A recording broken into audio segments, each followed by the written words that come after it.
right, let's tackle a massive question today. What if the next world war isn't something that's on the horizon? What if it's already here, hiding in plain sight? The whole idea is that the next great global conflict won't be fought with soldiers and tanks, but with something, well, something a lot quieter and maybe, just maybe, a lot more dangerous. I mean, just think about that for a second. The power to bring an entire country to its knees, not with a massive explosion, but with a click. This is the new reality of conflict we're living in, where the battlefield has gone completely digital. And that leads us right to the heart of it, doesn't it? If the very definition of war has changed so dramatically, could it be that World War III isn't some future event we need to brace for, but a present reality that we just haven't fully recognized yet? To answer that, we first have to wrap our heads around the nature of this new kind of conflict. This isn't a war of bombs and bullets that you're going to see on the nightly news. Nope. This is a war fought with bytes and bots in a world that's totally invisible to most of us. The old rulebook, it's been tossed right out the window. An attack can be launched from literally anywhere on the planet by pretty much anyone, crossing borders in a millisecond. And a lot of the time, nobody even knows for sure who's pulling the strings. So where exactly is this war being fought? Well, it's not in some distant trench or remote battlefield. It's happening right under our noses, targeting the very infrastructure that we rely on for every single part of our modern lives. Just imagine the dominoes falling. It could start with the power grid going dark. Suddenly, air traffic control goes offline, grounding all flights. You go to check your bank account and nothing. It's frozen. Your phone doesn't work. In just a few hours, a modern country could be completely paralyzed. And here's the part that's truly unsettling. The incredible power to cause this kind of chaos doesn't require a military superpower. It can be done by a small hidden group, or even just one person with a laptop and a decent internet connection. So, if the battlefield has changed this much, you can bet the weapons have too. The arsenal for this new era has been completely reimagined.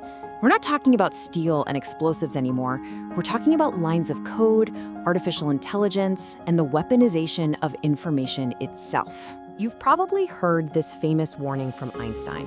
He was talking about the devastating power of nuclear weapons, right? But it's just as relevant today. The weapons of this new age, while they might not be physically explosive, they have the potential to collapse society in a way that could, metaphorically send us right back to the Stone Age. I mean, the contrast is just stark. We've gone from physical force, tanks, jets, battleships, to digital and cognitive warfare. The goal isn't necessarily to destroy cities with bombs anymore. It's to disable them with cyberattacks, to create chaos with AI-powered disinformation, and to use things like autonomous drones. And the list of players on this new field is also changing. You still have the traditional nation-states, of course, the US, China, Russia, but now you have all these non-state actors in the mix. We're talking about sophisticated cyber-terrorist groups, and this is a big one, even private tech companies that are developing incredibly powerful AI that could easily be weaponized. This idea of a final world-changing war, it isn't exactly new. For centuries, different cultures have grappled with this idea. So, just for context, it's worth taking a quick look at a couple of these ancient concepts, which some people are now looking at through a very modern lens. So, in Islamic eschatology, you have the Malhama al-Kubra, which translates to the Great Battle. It describes this final climactic war between global forces. And while it comes from ancient texts, you can see how the idea of one huge, all-encompassing conflict resonates with modern fears about our interconnected world. And it's a similar theme in Christian eschatology with the concept of Armageddon, this final decisive battle. Now, whether you view these as literal prophecy or as powerful metaphors, they show this long-standing human fascination with a single event that could just reorder the entire world, an idea that takes on a whole new meaning in the age of digital warfare. Okay, so what's the crucial point here?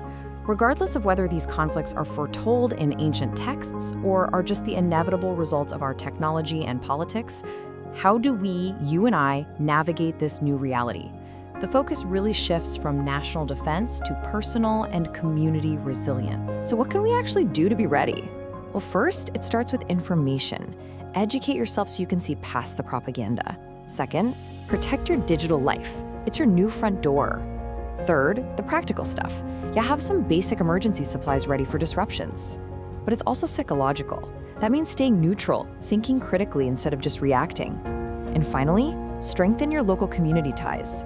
Because in a real crisis, your neighbors are your first responders. Which brings us right back to where we started. We've defined the silent war, we've looked at its weapons and its players. But is any of this actually happening? Let's look at the evidence. The evidence suggests this isn't theoretical anymore. In 2020, a hacker literally tried to poison the water supply in a Florida town. In 2021, the Colonial Pipeline attack shut down fuel for a huge chunk of the US East Coast. And since 2022, the physical war in Ukraine has been happening at the same time as a massive ongoing cyber war. These aren't theories, they feel more like the opening battles. So, has World War III already begun?